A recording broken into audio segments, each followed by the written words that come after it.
Hi, I'm Rajiv, and today I have a very special guest with me, Mike Ward, who is a fellow calligrapher, but an amazing calligrapher. His work always leaves me in complete awe, and we are very lucky to have Mike back here to show us more things. Mike, thanks for being here. Very happy to be back.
So the last time Mike was here, he showed us really the elementary tools that we use for really writing with ink on paper. Today, I thought it would be really good to have Mike show us really what elements make up this script that we both love that is known as Spencerian script. Spencerian. Spencerian script is an American script that was developed in the 1800s. It was designed by a man named Platt Rogers Spencer, who was born in 1800. in the year 1800, and where? Somewhere in Ohio. He went in Geneva on the Lake, Ohio, in Geneva, Ohio. He was obsessed with writing, and then nature. He was also obsessed with nature, and he sort of brought those two things together to create this style of writing that was based on nature and based on natural movements. So the handwriting that you and I learned in elementary school, that trickled down from the original Spencerian script, right? Yeah, so Spencerian was the main style that would have been taught in schools in like the 1850s and whatnot. And then as more schools did it and time moved on, many different other styles that pretty much all derived from what we know as Spencerian script. Anything that anybody learned back then was from Spencerian. So prior to Spencerian script becoming the common form of writing in the United States, most people wrote in what was called English Roundhand, right? Yeah, English Roundhand, copper plate, also engrosser script, all sort of different names, different slight variations on it's what is essentially based on, they're all kind of in the same family. From Europe. Yes. So these are all names of different styles of writing, and if you're intrigued, just look them up so you can see what they look like. And some of you out there might be really compelled to learn a certain script. Yep. Mike and I both love Spencerian script. So let's start at the sort of the fundamental shapes Sure. that make up Spencerian script. Maybe what we're going to do is really take advantage of these chalkboards so you can see on a large scale what we're doing. And the fundamental strokes that make up Spencerian script are kind of the skeleton of this form of writing. Could you maybe show us what those are, Mike? Sure. Please? So first up, we'll just do an undercurve, like so. Just a nice sloping undercurve. Then we have an overcurve or an overturn, like so. We have just a straight line on our slant line. That'll be the slant that our writing is at, and then we could have an oval that sits on that same slant line. And what is that slant line? That slant line is 52 degrees, is that right? Traditionally, yeah, 52 degrees would be the line in which we want all of our letters to lean at that angle. Okay. With these four pieces, you pretty much make any letter in the whole alphabet. Wow. Yeah. So let's maybe now see how we put these four different shapes together. Let's start at the beginning. Let's start with a lowercase a. So the lowercase a, you would start with an overturn as our entry stroke. Then I would do another overturn, but go in the opposite direction. Essentially, we're making an oval. Then we come down on the 52-degree slant line. And that would curve at the bottom to have an undercurve out. And that finishes our lowercase a. And if we break that apart, that's everything that we just covered, right? Yeah, we would have overturn. Yeah. Essentially, we would treat this as an oval. Oval. You could further break that down into this is a reverse oval turn and an underturn, or reverse. Then we have our downstroke and our underturn. So we have, all those principles that we showed earlier put together make the A. Let's go through a B and Sure. let's make it smaller. So we would have our undercurve that goes up 3 lines and comes down, meeting at the what we would call the X height there, where the A is that size. Okay, so Curving down, yep. And then from there, we have our straight line. So that's that straight line principle. There you go. straight line. Straight line down the 52 degrees. Yep. Then from there, we would have an undercurve. This curves at the bottom to an undercurve that comes up. And then from there, the B exits like so. And then we have our lowercase b. Broken down, that's an undercurve. It's an overcurve, but again, it's just a backwards overcurve, a straight line, an undercurve, and then the exit sort of, it's like an undercurve, but that would never really be this short. It would be connecting into the next letter as an undercurve. But if you were to take a Spencerian class, this is how you would actually learn the letter forms. Every single stroke that make up all 26 letters, lowercase and uppercase. Let's do some uppercase letters now, because those are what I enjoy They're the so much. snazzy ones. Yeah. For Spencerian capitals, we would often start with what's called a horizontal entry oval. So remember earlier when we did our principle and we had our oval, we're just going to take that oval and we just rotate it so it sits horizontally like that. So it's the exact same oval, it's just rotated a little bit so it long ways it sits horizontally. Okay. So then if we take that, Yes. we do a horizontal oval that's not closed on the right side. And then from there, this goes down. Think of like a reverse undercurve. There. And then if that was shaded, that little bit there would be shaded. Then from there, we have our 2 loops. And it could end there, or this would usually finish out in an exit oval to get our capital B. Beautiful. And it would often be going advanced with adding shades, but I can't help it. So what these shades, when Mike says it would be shaded, what he means is this would have been done with pen, a nib, and ink on paper. And that specific nib, when it was pressed on the downstroke, it opens up and it would create a shade in here, which you did show us in the other video. Yeah. So that's what these shades mean. And the beauty of this lettering is the contrast between these wide shades and these very thin hairline strokes that would make up all the other elements of the letter.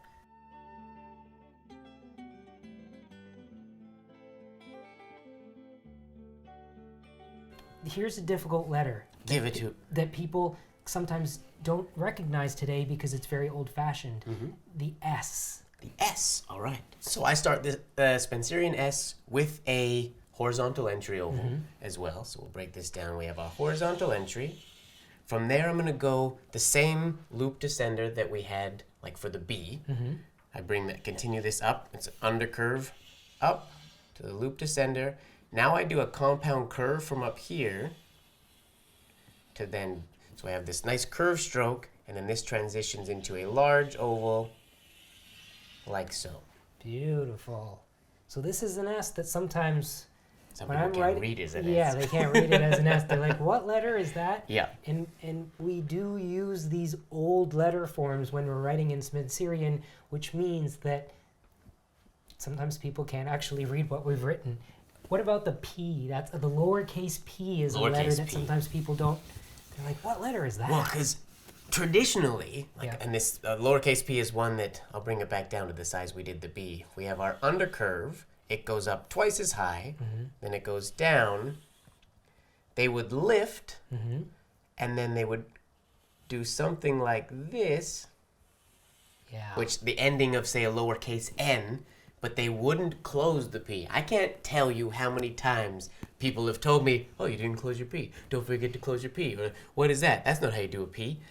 Traditionally, it is how you do the P. And if you look at old letters, That's like how in it the works. 1860s, you will see P's like that. But they also, traditionally, there was also, what you would do is loop this bottom bit so that you can have a closed P. Okay. Or if you want the flat bottom, you could also you can close this, it's just then not historically accurate. That's what we I call guess. a flat bottom P? Flat bottom P, boots with the fur.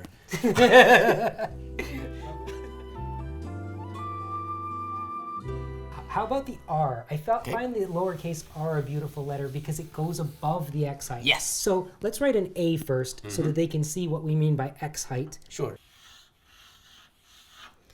When we say X height, we mean the height of an X, which is the real size of most of the lowercase letters.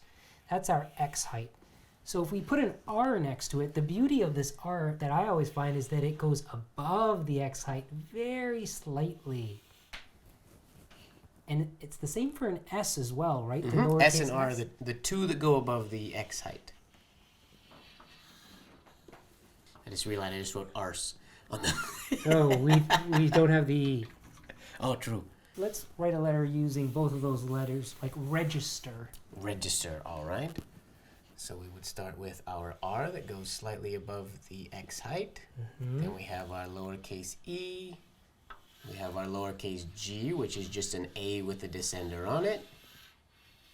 Then we have our I. And we have our S, it goes above the X height. Then we have our T. Then our E. And then our... So in this instance, I'm glad you chose this word, actually, because... Yeah. There is in Spencerian something called the terminal or the ending R. This is in which beautiful. you can use this R again, and nobody would fault you, it wouldn't be wrong, but oftentimes for an ending R, or what they would have called a terminal R, you would do a compound curve into a straight downstroke, and then it would just go like so. I love that so I love much. terminal R's. I like flourishing, so Can you that's... do this or no? Yes, of course. So the other variation would be, well, I'll just do it. I'll do it below. I could do up like so, up, and Oh, it then goes like so. up. Yeah, so over it goes, the- it goes up to the X height, not as high as like we went here, but it would go, up to the X height and then dip down. to the X height. Yeah, I think I might have, the thickness of my chalk might have made that a little higher than I wanted it to go, like so. Now, the two things that also are so subtle but so beautiful, I think. Where do we put the dot for the I? I was just, Like, as you were where? talking. Because it's not just a random place. No, so there are options for the I. Yes. We would go at halfway point, Halfway point. or you Yeah. could go twice the height. So 2 times the X height, so the same height as the T is. Now, the crossing of the T. Mm-hmm. Very, very interesting crossing the T. I'm just going to let you talk about crossing the T. So traditionally, 2 ways of crossing the T. The one that we all know and expect is the haya, just crossing on the X height, just a straight line. Yeah. They often potentially could cross at the halfway point like we did for the I, but I rarely cross my T at that point. The T is crossed with a compound curve above the T. This is also something that people don't recognize I these get days. corrected on this all the time because I'll be told that I forgot to cross my T or something like that. But it's so beautiful. Now, Yes. this is not just a random, this is not just whatever. Can you break this down? It's a compound curve. In the anatomy of a compound curve, we have a horizontal oval and a second horizontal oval. We're getting the top half of this oval Yeah. and the bottom half of this oval. And then smoothing out this transition in the middle. Yeah. So if we make that smaller, that is how we're crossing the T, right? Something like so. Yeah.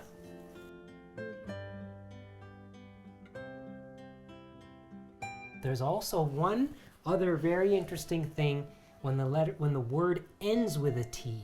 A terminal T. So similar to what we did in the R. Should I erase all of this? Yes, let's erase this. What's a word? Let's do a word that ends in a T. Start. Because then there's both T's in that word. This is true. Good choice. So we start with our S that goes up above the X height a little bit. Then we have our T. Then we have our compound curve into the A. Then we have our R. Then we have our T.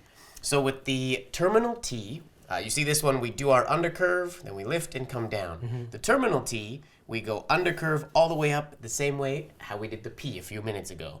We go all the way up, and then I would come down to the baseline, and then you do the overturn principle, like so, to get the T.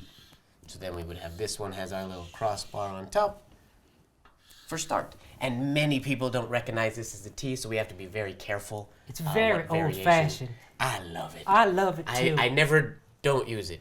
I never not use it. Me neither. And I think, well, if you can't read it, you can't read it. Yeah. But I still, I want to write the T's the way I want to write the T's. You know what I mean, Heidi? So, that this is what we do when we're alone. Nerd out. So now we have uppercase letters, we have lowercase letters, but I think the beauty of Spencerian script coming from nature is when the bird actually flies. And the bird flies when you add something called flourishes. And when people witness, when someone is watching somebody do a flourish, there is a moment of magic. There's the moment where you see magic actually happening. So I would love for you to write the name Laura. Cool. Laura? Yes, please. Sounds good. And maybe just give it a flourish the heck out of it? Yeah, please. Cool. For anybody who doesn't know what a flourish is, it's just ovals at the beginning and ovals at the end. You give a little something first and a little something at the end. Anytime you stray from basically what we were just talking about, anything extra, that's a flourish. Let's see two versions of Laura. Sure. Let's see a very simple version of Laura. Version flourished. Of Laura. You got it. And then let's do a crazy. Let's go all out? Yeah. Sounds good. And Okay. I'm going to try to follow along. Sure. Okay? So simple version. Okay. We will do just a standard L with a horizontal entry, compound curve, and an exit. So this in and of itself is a bit on the flourishy side. It's not the most simple of letters. And then we have our A. Oh, I love how you started. This is where we have to be mindful. I often start the A's below the baseline. I like the way it looks, but here we have to be mindful. Yes. Like if you don't want this stroke here to end up right to affect the A. So you place your A where either, depending on how big this flourish was, your A and your U can fit in here, or I made it so the middle point, so the U sits on the outside of this flourish. Also, he's not saying everything because he could go on for 2 hours about this alone. Yeah. But there is so much planning in his head architecturally. Do you notice that the A has even space around it? He didn't push it over there and he didn't push it over here. And whenever he's writing, all of this is happening in his head before he writes the letter. So I do it so quickly that I'm often not even thinking, look, I didn't even put my ascender high enough to put my, like if I wrote my A to the X height, you see what would happen there? It's touching this. And he planned this out so that there was room. I hate you. Damn you. Okay, let's do this again. Boom. Okay, I'm going to put the A and the U in there. Perfect. But now, here's the thing. This is where the planning comes in. I can't put the R here because this is where this gets in the way. So the spacing's so important that the... There, so I'm just going to let you... Right, I didn't finish my letter, right? Or my name, I guess. L-A-U-R. Then we have our A. Now, this is simple flourish. Simple flourish. We would, without a flourish at all, that's how it would end. If we want to have a simple flourish, I would do something like that. Beautiful. So that's the Super flourish. simple. This could be considered a flourish. This is sort of a flourish in here, and then this is a little flourish. Just a little extra. Okay, let's do a fancy. Sounds good. So if we flourish the L a little more snazzy, we could get something like this.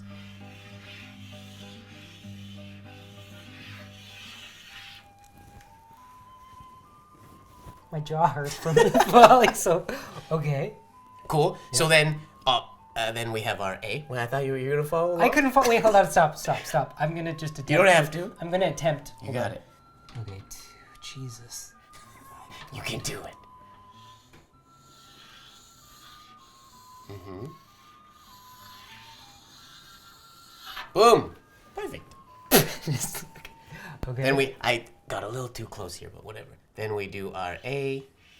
So in this instance, my A and my U live inside here. Then my R. Then my A. Okay, I'm gonna catch up to you.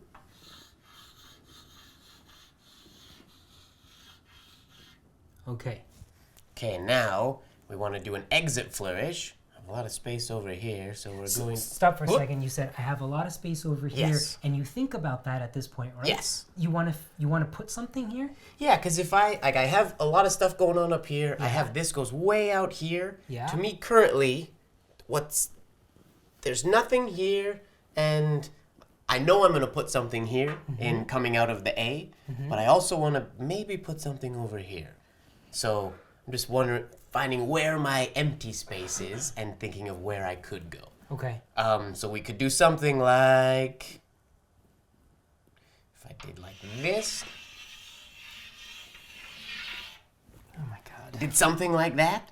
Hold on. See, all your curves are thought out. No. Boom. But like, it's these areas right here where you get the parallel lines following and parallel lines, and everything ideally flows and fits. And then we talked about shading earlier. I'm not going to put it here, but then your shades get placed. Like I would shade this, and the L would be shaded. Maybe a shade up here, shade over here. You mean if you were doing this with pen and ink? Yeah. Well, even if I was I would. Yeah, show it. I? Yeah. Please. So the L, because it's a Spencerian capital, we would have had a shade here. And then I probably would have had what I would call an accent shade. Not as thick as the first shade, but up here. I'm not going to, interest of speed, I won't go super slow doing that. And then for the A, I probably put, so it sort of parries this guy up here. We put a shade on the top of this oval. And then because this is way over here, we could do an accent shade, because it's a long one, over here. Or maybe a full shade. And then you could also shade, then this, you could either, then we just shade this top curve right here.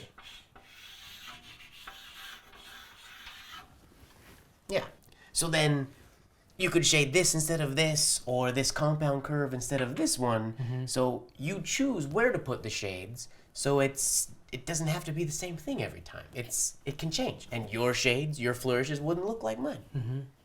It's a displacement of weights. Yeah. And that is really the beauty of this script. That was fun.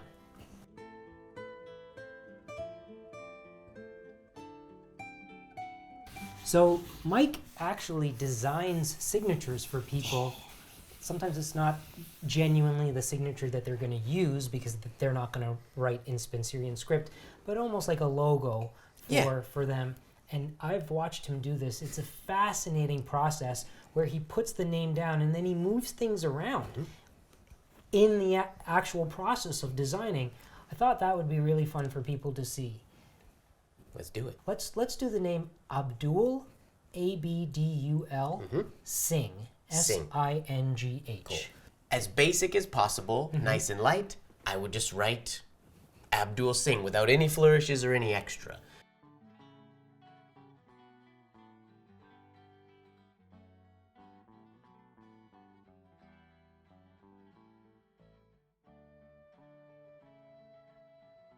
So then we look at that and we think, now we want to make it balanced and see how we can make it cooler into a signature.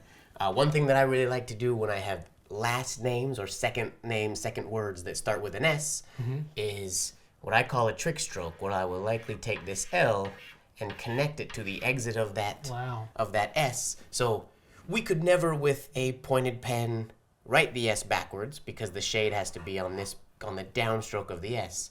But we do, like I said, call it a trick stroke. So it's designed this way, not written this way. So we have our S there. Then we can have, we want to do an exit flourish. I have space here, and if I have my G with a loop here, I could cross through there. So from this H, I could do a flourish that goes potentially like this. Like so, which fills that bottom space, threads the G, fills this space, and this could be one loop if I find that I don't want that in there, but we'll put it there and see how it works. So now we have all this going on, but there's nothing going on over here. So we got to figure out how we can make the A potentially parry this one, which doesn't, a lot of people think we're going for mirror images. It's not mirror images, but it's even sort of weight distribution, as you said before. So I'm not looking to write this backwards over here so it's the exact same, but we want to have a similar, I like to go with a similar shape, similar weight. We would often enter the A with potentially an entry flourish that goes like that. And then I could have this, if I had started this a little bit earlier, so we start the A down here maybe. And that's gonna go, now my exit stroke on the A, I wanna be mindful of the D. That's gonna have that cross through the bowl of the D and not the top of the D, because if I were to bring this over and bring it here, somebody would think I was crossing a T maybe, and we don't want that potential misread. So that could be how we do the A, but then the only thing now, we have all of this space up here. I made this super large over there, in which I might want to, I have no other ending points that I can really take up here on this side, unless I flourished off the D, and I don't want to. So I will probably change this a little bit to be a flourish that doesn't go all the way up quite as high. I'm going to change it to go compound curve here. Don't like that. It's a lot of this. Yeah. Figuring it out as we go along. And the best thing is, if you follow the sort of guidelines of flourishing, there's no wrong answer. If I design this tomorrow, it'd be completely than what I do today, which is one of the coolest things. You can have like 4 or 5 versions of the same name. So I think we're just going to take this smaller, so it hugs the H a little bit and goes there. So less space here. So there's now space here and space here. I'm filling it up a little bit, but not as much as I did before. And because we have this little double loop in here, what if, instead of having this 2 loops over here, I bring this around, follow this line, and have it sort of thread there. And then from there, we go down and underline that whole bit. So this would be gone, and this would be gone. So the flourishes have completely changed. Now I have, because the D comes up here, I have a little more space here. Maybe I'll extend the S so it starts with a compound curve instead. And I think that kind of gives us, I've never done this on a chalkboard before, but it kind of gives us a somewhat balanced kind of design. Now this is very messy. We'd now go through and rewrite the whole thing with these in mind. Could we switch places maybe? Of course. You want me to do it again? Yeah, sure. over there. Sure. So we start below here.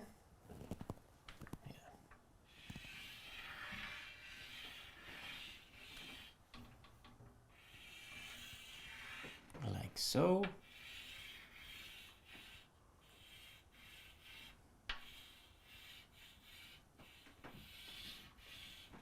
Stop there.